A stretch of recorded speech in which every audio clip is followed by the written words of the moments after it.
What's going on? What's going on? Back again. Talk about some more boxing. Fights was on last night. Leo Santa Cruz did his thing. Abner Mares and Ponce de Leon. It is what it is. It is what it is. There's no reason to get into the particulars of that too much.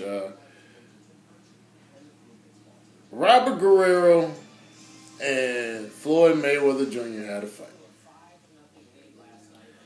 I got a couple inbox messages like, Yo Ty, why aren't you doing a prediction? And I really didn't feel like doing a prediction for the simple fact of how I blasted Robert Guerrero. And if you go back, I'll put it in the description box in the bottom. My video, Robert the Ghost Guerrero. I said he wasn't worthy of a title shot. And Mayweather made it pretty much obvious that he wasn't worthy. And that video talks about cherry picking and the whole nine, but that's up for a whole nother story. Floyd Mayweather did nothing in the fight that I didn't see coming. I like to see him. I like the fact that he was bouncing around like a young man, using his speed, using the ring to his advantage, things of that nature. But overall, he was impressive to be the age that he is and still show his athleticism at that age. That was the only thing impressive about the whole entire fight. Outside of that, it didn't really impress me. My thing is, Mayweather has made a career off of making people look below average in the ring. But in this particular outing, I didn't feel Robert Guerrero was even worthy in the first place. So Mayweather making somebody look below average and somebody that I don't even think deserves a shot in the first place, it doesn't get my excitement level up. Like some people say, oh, you just want to see him in a war, blah, blah, blah. No, it's not about seeing Mayweather in a war.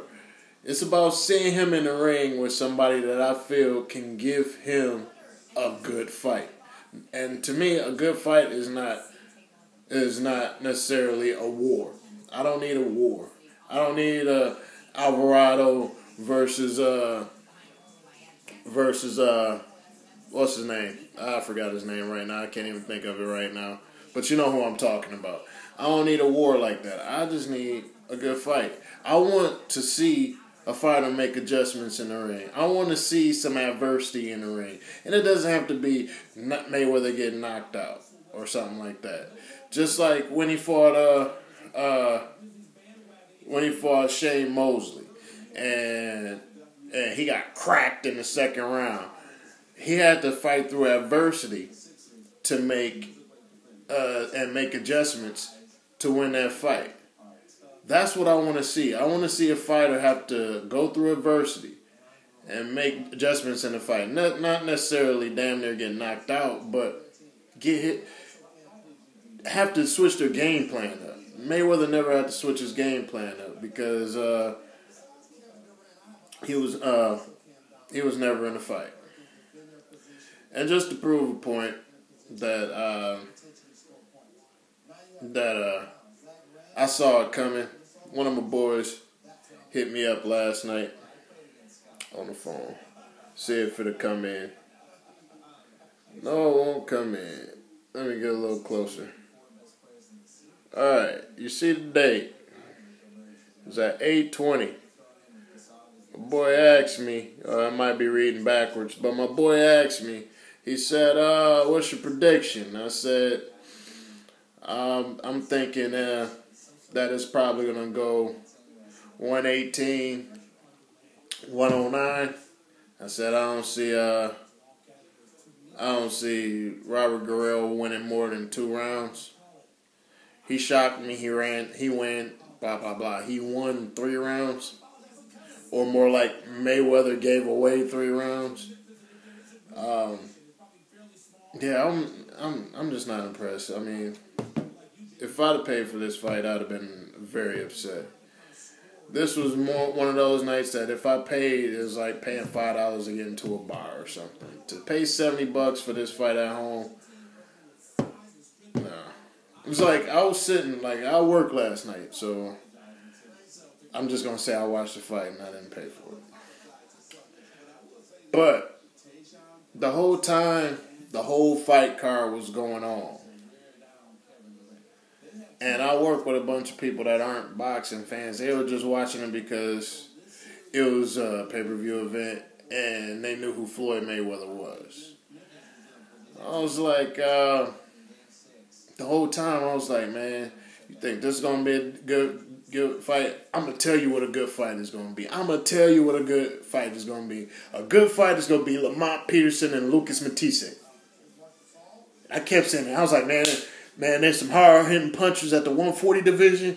They hit hard. That fight's coming up. Blah, blah, blah, blah, blah, blah, blah, blah, blah. I was beating a dead horse. Like I was beating a dead horse.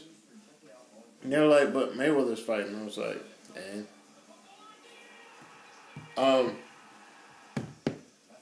The way I see it now, with the landscape of 147 pounds, junior welterweight division, Mayweather has no competition. He's an extraordinary athlete that has no competition. And he's going to build some bums up to be something. So people will eat up another pay-per-view. And he exposed them for being the bums they already were. And make 5 more meals off of it. More power to you. You're a businessman. Get your money. I'm just not impressed with it.